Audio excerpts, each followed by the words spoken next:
ভাইরে ভাই, পরিচালক অনন্য মামুনের সঙ্গে নাকি কাজ করবেন মেগাস্টার শাকিব খান। ভাই এটা দেখার পর আমার হাত পা ঠান্ডা হয়ে যেতেছে ভাই। আমার একটা জিনিস বিশ্বাস আছে, বাংলাদেশের 99% সাকিবিয়ান যারা সাকিব ভাইকে ভালোবাসে, কেউ চায় না যে অনন্য মামুনের সঙ্গে মেগাস্টার শাকিব খান কোনো কাজ করুক। বিশ্বাস করেন ভাই, 2 দিন ধরে আমি খুবই ব্যস্ত আছিলাম, আমার খালাম্মা অসুস্থ, ডাক্তারের কাছে নিয়ে দৌড়াদৌড়ি ছিলাম।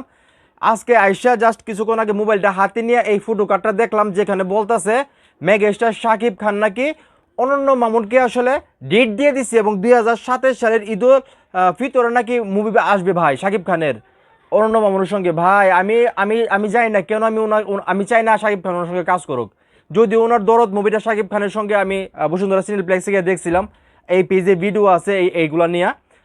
তারপর আমি চাই না যে শাকিব খান আপাতত এখন রাইট নাও এই মুহূর্তে আসলে অনন্য মামুনের সঙ্গে কাজ করুক। শুধু আমি না, 99% সাকিবিয়ান চাই না বর্তমান সময় মানে এখন এই মুহূর্তে মানে অনন্য মামুনের সঙ্গে শাকিব ভাই কাজ করুক।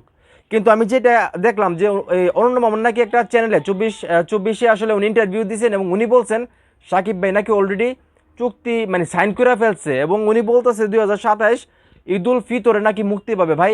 যেখানে আমরা জানি হৃদয় ভাইয়ের সঙ্গে একটা প্রজেক্ট আসবে, ঈদে আরেকটা প্রজেক্ট আসবে তুফান 2। এটা নিয়ে সাকিবিয়ানরা খুবই এক্সাইটেড, কারণ তুফান 2টা অবশ্যই সেই লেভেলের হবে এবং তুফান 1-এর কারণে তুফান 2টা ব্লকবাস্টার হবে, সেটা আমরা সবাই জানি। এবং মেহেদী হাসান হৃদয় ভাইয়ের সঙ্গে বরবাদ করছে শাকিব খান। হৃদয় ভাইয়ের উপর আমাদের একটা ভালো আস্থা আছে, বিশ্বাস আছে যে উনি ভালো কিছু নিয়ে আসবে। সেইখান থেকে এখন যদি এটা দেখি তাও আবার যৌথ প্রযোজনার ছবি ভালো হবে, সেটা মানে অবিশ্বাস করার কিছু নেই। কিন্তু পরিচালক অন্য কেউ হইলে হয়তো ভালো হতো, মানে ওই পার বাংলা কোনো পরিচালক হইলে হয়তো আর একটু ভালো হতো, আমার যেটা মনে হইতেছে। তো এখানে আমি আর্টিকেলটা আমি আপনাদেরকে পড়ে শোনাই। সাকিবান ভাই বোনেরা, আপনারা সত্যি করে বলবেন, কমেন্ট করে জানান আমাকে আপনারা কি চান মানে বর্তমানে শাকিব খানের যে অবস্থা চলতেছে, যে ওনার যে স্ট্যাটাস, সেখান থেকে অন্য মামুনের সঙ্গে কোনো মুভি করুক, প্রজেক্ট করুক, আপনারা কি চান সেটা অবশ্যই কমেন্ট করে জানান এবং ভিডিওটা অবশ্যই শেয়ার করেন। তো এখানে বলা হচ্ছে আগামী আগস্ট থেকে যৌথ প্রযোজনার শের সিনেমাটা শুটিং শুরু করতে চাচ্ছে নির্মাতা অনন্য মামুন। শের সিনেমা নিয়ে কিন্তু অনেকদিন ধরে অনন্য মামুন কথা বলতেছে। শের সিনেমাটা অনন্য মামুন চ্যানেল 24কে জানিয়েছে যে শাকিব খান ইতিমধ্যেই এই সিনেমার জন্য চুক্তিবদ্ধ হয়েছে। ভাই চুক্তিবদ্ধ বলে নাকি হয়ে গেছে শাকিব ভাই? বুঝলাম না। সিনেমাটি 2027 সালের ঈদুল ফিতরের প্রেক্ষাগৃহে মুক্তি পাবে। ভাই এটা আমার আমি জানি না এই প্রজেক্টটা কীরকম হবে, ভালো হবে না খারাপ হবে। কিন্তু আমি চাই না, এখন চাচ্ছি না, ভবিষ্যতের কথা পরে, এখন রাইট নাও আমি চাচ্ছি না যে শাকিব খান আসলে অনন্য মামুন ভাইয়ের সঙ্গে কাজ করুক। কেন চাচ্ছি না আমি আপনাদেরকে বুঝাতে পারবো না। আমি যেটা বললাম, আমি দরদ মুভিটা সিনেমা হলে গিয়ে দেখছি, তারপর এটা নিয়ে আমি কথা বলতে চাইছি না আপাতত।